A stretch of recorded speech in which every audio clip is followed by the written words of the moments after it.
All right, Rich Casanova here alongside Michael Moore. We are ready, set to go.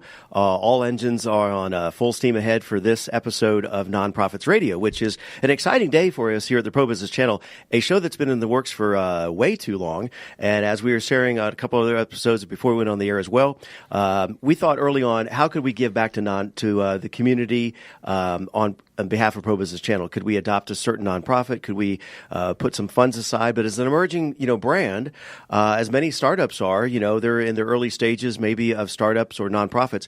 We're not exactly have the deep pockets that a major Fortune 100 company has. So we thought we had what's called a BFO, which is Michael Moore. Blinding flash of the obvious. Blinding flash of the obvious, right? We thought, wait a second, we have this amazing platform, over 500,000 downloads in terms of our audience. We're on 30 syndicated platforms. And we've created something we're excited about. So we thought, let's underwrite the cost and create a show just for nonprofits. And when we speak nonprofits, more like the local community-based, not just here in Atlanta, but in their own community, right? And so hence is the official today's launch of NonProfits Radio. Da, da, da, da. Sound effects, stay tuned for sound effects, yeah. All right, and once again, check it out at nonprofitsradio.org. And we're excited to launch this episode. And right now, joining us in the studio, Michael's going to do the introduction, but we were talking before we went on the air. Joe-Labriola is joining us, and with Second Helpings, and a shout-out to Louise, which helped make this possible, right, Joe? Absolutely. That's right. She's one of those volunteers that is sticking around, right? Yes, she You is. put her in the right job. Didn't let her drive. She's doing a great job. I understand she doesn't drive very well. You got her. She needs to come in the next episode, yeah. We need to have her with us. All right. But Joe is the executive director. Joe-Labriola is executive director of Second Helpings Atlanta. They're a nonprofit food rescue organization whose mission is to reduce the hunger and food waste in metropolitan Atlanta by rescuing healthy, nutritious, surplus food and delivering it to those in need. Prior to joining Second Helpings back in May of 2015, he was vice president of product marketing for PGI. That's probably another whole story. And chief marketing officer of enterprise information management. And then you were an IBMer before that. And we won't say for how long, because you look a lot younger than 39 to me. Thank you. All right. So, Joe, you took a pretty varied path to get here to recycling food. So talk to me a little bit about that. I spent almost 35 years in the corporate world. It was great. I got to work with wonderful people. I traveled the world and worked on products and services that made a difference.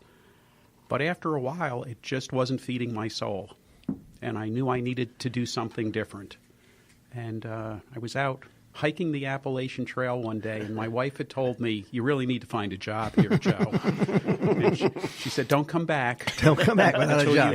Until you figure out what you're going to be when you grow up. And I thought, well, this trail's about 1,400 miles long. I'll see you in about 8 months. Yeah, because you said one day. But one day. That was just one day of the trip. You didn't do it in the 24 hours, yeah. I didn't. She got that Dear Joe letter.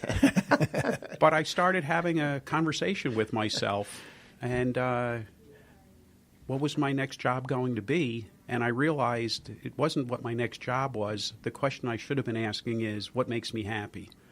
And that was a quick answer. It's helping other people. Came down off the mountain, drove home, and told my wife, Jan, I'm going to run my own nonprofit. Wow. I had been volunteering at Second Helpings, so I was already familiar with them. And 10 days later, there was an ad that said they were going to expand operations, hire their first ever executive director. 3 months later, I had the job. Raise your hand, and there you are. Amen. Amen. That's awesome. I mean, wow. It is kind of those chapters of lives we go through, right? So in those early days, you were inspired by the people you worked with and so forth, and like you said, you traveled around the world. But now, what's next, right? How can I give back, or what would, like you said, I love the phrase you said, what would fuel you or inspire you, or just makes me happy. Yeah, it makes you happy. Your soul feeds the soul, I think is what you're saying. Speaking of feeding, so give us your best. When people say, "What do y'all do?" What's the answer to that? So we're a nonprofit food rescue organization that focuses on rescuing healthy, nutritious food and delivering it to a network of partner agencies who feed the hungry. Talk about that network. What does that look like? We've got currently over 80 food donors that we pick up food from on a scheduled basis every single week. Grocery stores, big box retailers, wow. corporate kitchens, farmers markets, large event venues. And we focus on two types of food. Kind of healthy, nutritious, perishable food, so dairy, deli, bakery, and produce, and then food that's been prepared. And then the other end of our network, we have 55 partner agencies that we work with and through who feed the hungry. They're a combination of food pantries, community meal providers, or transitional or emergency housing facilities. And the way we make the connection between those endpoints in our network is using a community of nearly 500 volunteers who support our mission, and they use something that we developed called the 90-minute model. We match them with routes that get them from their home, place of work, place of worship, or where they go to school. They use their own vehicles. We get them dispatched to a food donor. They pick the food up, immediately transport, deliver to a partner agency, get back to where they started in 90 minutes or less. Wow. And what we're able to offer people is a high-impact volunteer experience with a relatively low impact on busy schedules. That is so well said and so succinct. And I was writing some notes here. 500 volunteers. So who oversees or manages all that? Well, I'm really blessed to have, I think, the best staff in the food rescue business. We're a small, tight group. And I've got folks that, basically, if you look at what we're doing, we're a logistics organization. Right, exactly, yeah. And so totally. Just in time. Well, and people will say, 10 words or less, and it's like, well, we're either the UPS or FedEx of surplus food. Right. And it really is getting healthy food very quickly to people who need it. And to use another analogy, almost like the Amazon. They're very efficient at what they do, right? And you have to be if you're running a nonprofit, especially on that scale, and to involve those 55 partnerships. But I love this whole 90-minute because people can wrap because I think most people in their hearts somewhere feel like I want to do something good, I want to volunteer. Maybe they're not in the position of life that they can dedicate and become an executive director or found a nonprofit or give it 40 hours a week. But when you say a 90-minute trip, now, how often do they do those trips? Is it based on their schedule, what permits, or they can sign up once a week, once a month. Okay. Sign and up probably on demand, too. Right, on demand as a substitute driver. And what we find is everybody's got 90 minutes. Yeah. And what I say to folks that are considering becoming a volunteer is money back guarantee. This will be the best 90 minutes of your week or month, because at the end of the day, you can do the math to figure out how many meals. Depending on where you're going, it could be dozens, hundreds, even thousands of people will eat as a result of that 90-minute investment. Well, I know you have some great stories about some of those individual experiences. Can you share one of those with us about somebody's 90-minute trip? Yeah. I'll give you a personal example about... You could change the name of that one if you want to protect the innocent. The Witness Protection Program. Nice. We just added that to PBC today, yeah. You're the first candidate. Congratulations, yeah. So we rescue food from the new Mercedes-Benz Stadium. Okay. We're getting food out of the 200 luxury suites and the clubs. Wow. Whoa. So it's an enormous amount of food. And it's not just the volume and the quality of the food, it's the mix.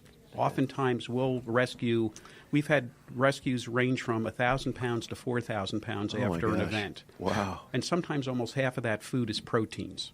Wow. So I remember being down at the stadium recently for a pickup, and one of the folks who works in the kitchen came over and said, well, you're the food guy. I went, Right, yeah. And he said, we're really proud to be working with you, knowing that this food is going out into the neighborhood. And he got a little quiet, and then he said, where's the food going today? So I looked at the cheat sheet, and I said, here are the agencies that we're delivering it to, and one of them happened to be the Atlanta Mission. And he got quiet again, and then he said, 2 years ago I was homeless. And I used to go to the Atlanta Mission. Wow. And that was a place knew I would get a healthy, nutritious meal. And he says, I'm really so pleased now that I've gotten my life turned around, and now I'm on the other side helping people like me. That's unbelievable. And so we rescue enough food every day to feed about 3,500 people. And that's 3,500 individual stories that all have some meaning like that. And when we like to think we're giving people a hand up and allow them to move beyond basic needs. It's the next meal. Many people don't have that in Georgia. Well, I'm glad Michael asked that question to tell the story because, we're looking at the stats, the 500 volunteers, the 55 partnerships, the 80 food donors and so forth. A lot of times it's just numbers. But I had chills just visualizing that story you just shared. That's that's like you can't get more full circle than that, right? Imagine what that guy must have felt. I mean, from going homeless to that food being donated to the shelter that he, helped turn his life around. I mean, it's just. I'm almost speechless, which is pretty rare. Right? Whoa! Yeah. Hold it. Hold it. Shut down. Yeah. So Joe, in your process of, as you said, you have a very tight knit and very efficient and effective administrative staff. So you've got, being an IBMer, I'm sure you've used some good tools there. Yeah, I was wondering about technology.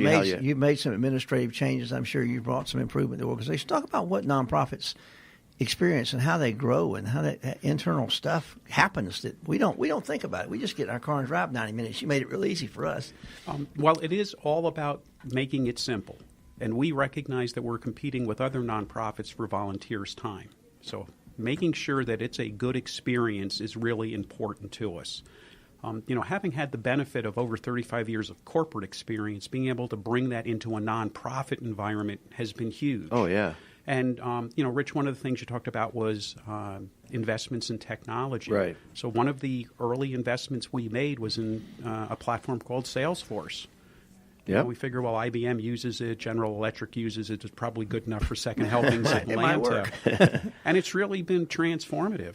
It's really allowed us to scale our operations without necessarily throwing lots of people at it. And what we're trying to do is to continue to use technology as a way, one, to be more efficient, and secondly, to improve the volunteer experience. So we're working with a company right now who's building a mobile app for us. I wrote in my notes, is there an app for this, right? Yeah, there's an app. There's going to be an app for that called Second Helpings. So it's in process. I expect over the course of the next 6 to 8 weeks, we'll have a beta version available for some of our volunteers to work on. And what are some of the moving parts for that app? Is that connecting those 80, sources and then syncing the volunteers like a Uber kind of scenario where they know their route on the app, so to speak? Right. So every one of our volunteers that signed up for a shift, 3 days before their scheduled pickup, they get a reminder email. 3 days, so they fill up the car. It gives them plenty of time to get ready. It reminds them afterwards to report their pounds. It'll provide them, addresses, contact information, pickup and delivery instructions. So it's really a tool that they can have in their hand to make every rescue go smoothly. I mean, this is cool with Salesforce. We just interviewed one of the chief marketing officers for Salesforce corporate out of New York, but then we have a massive presence here. Now they just renamed right out in our backyard, out our window here, the Salesforce Towers now. So that's interesting, the connection there. We went to a Salesforce event, boot camp as well. But So this all sounds great. So Joe, what's the challenge here, right? What's your biggest ask or challenge? If you had that magic wand. So we've really got a strategy that focuses on three things. One is expanding our food rescue operation so we can make a bigger impact. We want to do that in a controlled, deliberate manner. The second thing is raising money to fuel that expansion. And then the third thing, and platforms like this are essential to it, is raising levels of awareness and appreciation for what we do. Because if we don't get the third thing right, we'll never get the first and second things to work for us. So what we're always challenged with is finding enough volunteers to help us with our food rescues. There is an enormous amount of surplus food out there. We're just scratching the surface. Well, and speaking of I want to talk about your goal maybe for the next year, 12 months. But before we do that, we were talking before we went on the air of talking about surplus food. Often we hear some of the legal challenges with restaurants or groups that want to donate food, but they're kind of hesitant. They have this fear factor built in. I mean, how do you address that, or what are those real concerns? Or so there's really three things that we point people to when they raise those objections or concerns. One is there's a federal piece of legislation called the Bill Emerson Good Samaritan Act. Okay. It sets a very high bar of negligence that if everybody in the food recovery chain acts in good faith, nobody can be held liable. Nice. The second thing we point people to is our 90-minute model. It's kind of like going grocery shopping. Right. And then the third thing we do is, and I worked for IBM, so I have a PowerPoint chart for everything. Nice. But I will slide across the table a PowerPoint chart that has the logos of our food donors. Yeah. They're local, they're national, they're international brands that are putting their reputation in our hands.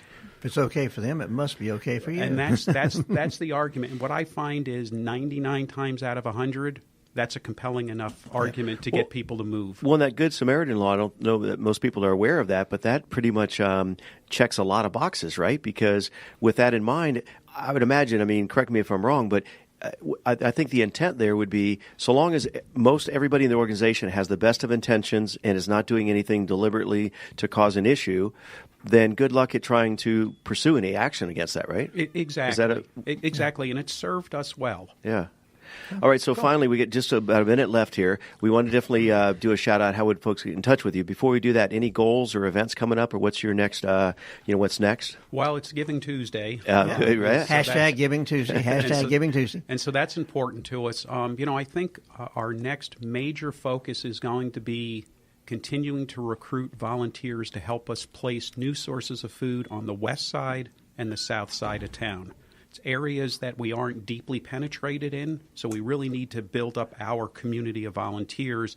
And those volunteers can also come from companies as part of an employee engagement opportunity. We love that conversation. Our middle name is Business, Pro Business Channel, so many of our listeners are business owners, founders, and CEOs.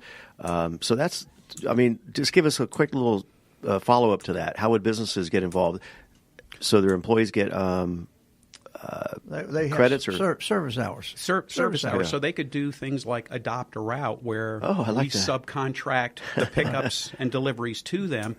We have a lot of companies that do days of service where they'll pack sack lunches or kids after-school snack packs for us then to deliver to our network of partner agencies. I love that idea. So just go to the website, which is? secondhelpingsatlanta.org.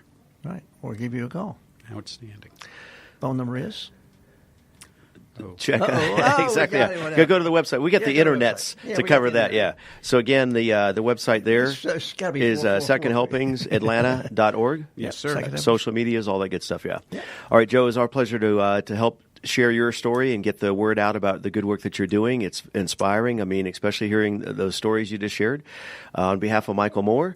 Here he is. It's good to be with you today, Joe. I look forward to maybe being one of those 90-minute volunteers. Sounds like a good ride. Look forward to doing great things together. I think that is something that people can wrap themselves around. Sure. That. And I think you're onto something, Joe. Yeah. All right, Rich Casanova here on the behalf of the Pro Business Channel and this episode of NonProfits Radio. Stay tuned for our next episode.